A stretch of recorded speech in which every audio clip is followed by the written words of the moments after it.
Bonjour, je suis Philippe Massoubre, bienvenue sur le blog Utips.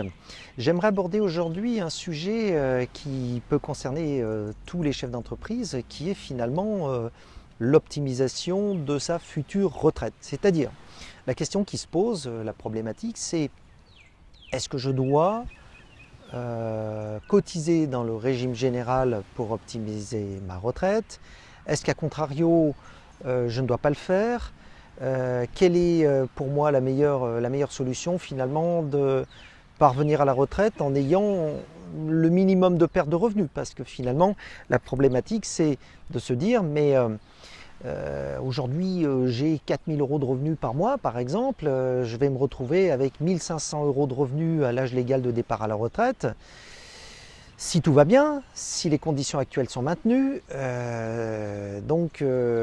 voilà, on est dans cette problématique. Alors moi, je vous invite quand même à regarder l'évolution des 15 ou 20 dernières années en matière de retraite. Alors parlons de la retraite légale, la retraite par répartition, c'est-à-dire celle qui concerne à la fois le régime de sécurité sociale viager, mais aussi celle qui concerne les régimes ARCO-AGIRC, qui sont les retraites complémentaires, retraites cadres des employés.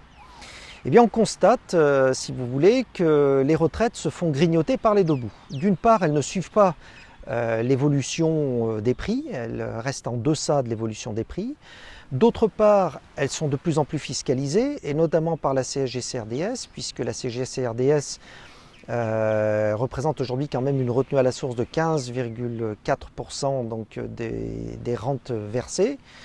Mais aussi en dernier lieu, la non prise en compte de l'allongement de la durée de la vie par les pouvoirs publics fait que globalement, la réversion, c'est-à-dire le taux de réversion, c'est-à-dire le pourcentage qui est reversé aux ayants droit par rapport aux revenus précédents, enfin les revenus sur lesquels sont basés les calculs, eh bien, ce taux de réversion a tendance à diminuer très fortement dans le temps. Voilà.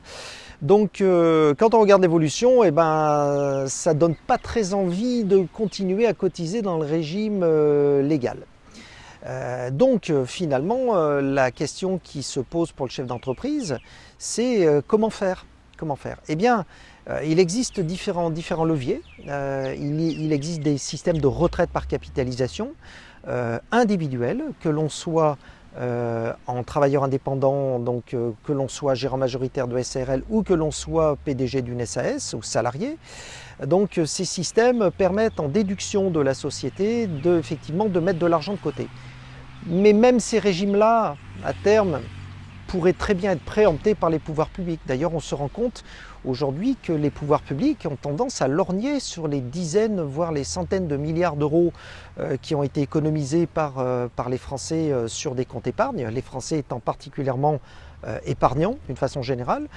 Et donc on se demande si à terme c'est bien une épargne financière qu'il faut constituer. Et là, eh bien, un gros point d'interrogation. En tout cas, personnellement, je vous invite à minima à faire une chose, c'est d'éviter de cotiser sur des très grosses bases pour espérer avoir une retraite. Parce que ça, c'est un très mauvais calcul. Pourquoi? Parce que pour les raisons que je vous disais, la réversion est de plus en plus faible, mais au passage, vous payez aussi toutes les autres composantes, c'est-à-dire la maladie, les allocations familiales, la CSG-CRDS. Donc le rendement de cet argent que vous jetez par les fenêtres est vraiment extrêmement faible. Donc personnellement, ça n'est pas avec de la rémunération que j'entends constituer ma retraite. Voilà, je vous invite à vraiment réfléchir à d'autres pistes. On aura peut-être l'occasion de parler d'immobilier dans de futures vidéos. Voilà, je vous souhaite de passer une excellente fin de journée et à très bientôt sur le blog Utips. Au revoir.